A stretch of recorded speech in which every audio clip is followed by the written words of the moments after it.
D মারিয়ার এই গোলটার কথা মনে আছে? ডিপলের বাড়ানো বল দৌড়ে গিয়ে ডিফেন্সকে বিট করে গোলরক্ষক এডারসনের মাথার উপর দিয়ে কি চমৎকার করে ফিনিশ করেছিল।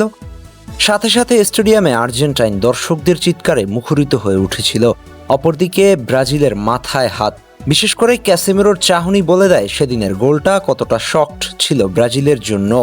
আহা, সেই স্মৃতি এখনও তরতাজা। আপনাদের কাছে মনে হবে এই তো সেদিন ব্রাজিলিয়ানরা যদিও অফসাইডের আবেদনে চেপে ধরেছিল রেফারিকে, কিন্তু রেফারি জানিয়ে দিয়েছিল এটা ক্লিয়ারলি গোল। সালটা 2021 কোপা আমেরিকার ফাইনালে চিরপ্রতিদ্বন্দ্বী দুদল আর্জেন্টিনা ভার্সেস ব্রাজিল। একে তো আর্জেন্টিনার শিরোপা খরা, অপরদিকে চিরপ্রতিদ্বন্দ্বীদের সাথে লড়াই। এই দুয়ে মিলে বিশ্বের কাছে হট টপিকে পরিণত হয়েছিল এই ম্যাচ।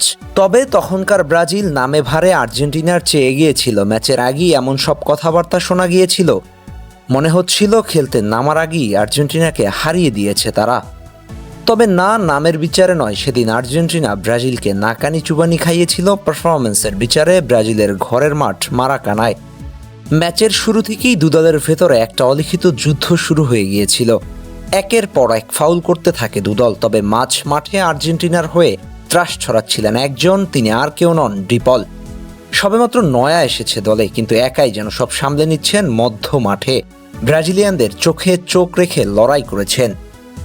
ম্যাচটিতে ব্রাজিল পজিশনে আধিপত্য দেখায়, 59% বল তাদের দখলে ছিল। অপরদিকে আর্জেন্টিনার কাছে ছিল 41% বল। তবে পজিশন কম থাকায় খুব একটা বেগ পেতে হয়নি আর্জেন্টিনাকে। আর্জেন্টিনা মাত্র 6টি শট নেয়, যার ভেতরে মাত্র 2টি ছিল শট অন টার্গেট।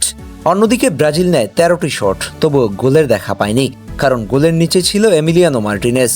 বাজ পাখি খ্যাত এই গোলরক্ষকের কাছে সেদিন পাত্তা পায়নি কেউ। ম্যাচ জুড়ে ছিল প্রচুর ফাউল। আর্জেন্টিনা 26টি, ব্রাজিল 23টি। দুদলই হলুদ কার্ড পায় সমান তালে। আর এই ম্যাচ দিয়ে 28 বছর পর আন্তর্জাতিক ট্রফির খরা কাটায় আর্জেন্টিনা। তবে সবকিছু ছাপিয়ে সেদিন জয়ী হয়েছিল মেসি নেইমারের বন্ধুত্বের। মেসির মুখে হাসি থাকলেও নেইমারের চোখে ছিল জল। তবে মেসি এগিয়ে এসে যেভাবে বুকে জড়িয়ে নিয়েছিল নেইমারকে, তা থেকে অনুমান করা গিয়েছিল তাদের বন্ধুত্ব কতটা গভীর। তারা সেদিন একে অপরকে আলিঙ্গন করেছিল দলীয় পরিচয় বহন করে নয়, বরং বন্ধুত্বের পরিচয়ে। তবে মেসির জয় নেইমার খুশি ছিল, কারণ মেসি অনেকবার ফাইনাল হেরেছে, সেই দুঃখ ঘুচতে দেখে তারও ভালো লেগেছিল। আহমেদ হাসনাইন খান, টিম স্পোর্টস।